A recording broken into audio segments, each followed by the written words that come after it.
So we looked at the implications of adding on top of the existing patchwork of private and public drug plans a universal public program for essential medicines.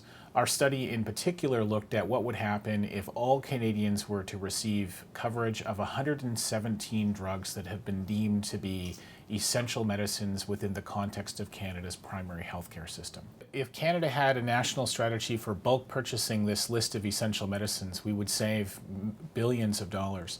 The private sector would save approximately $4 billion at a cost to the government of only $1.2 billion.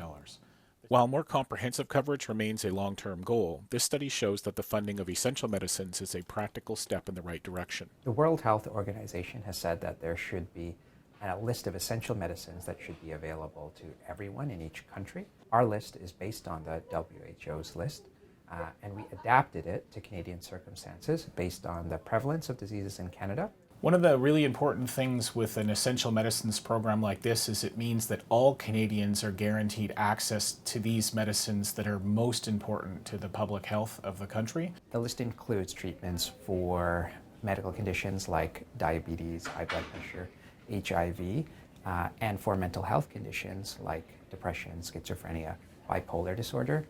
The list includes relatively inexpensive medications like treatments for high blood pressure and very expensive medications such as treatments for HIV. We prescribe patients medications and we assume that they're taking the medications, but we later find out that they don't because their blood pressure is not controlled or their diabetes is not controlled. There are life-saving medications for conditions like high blood pressure, diabetes, HIV, that some people cannot afford in Canada. And so we see the consequences of people not taking life-saving medications as they should.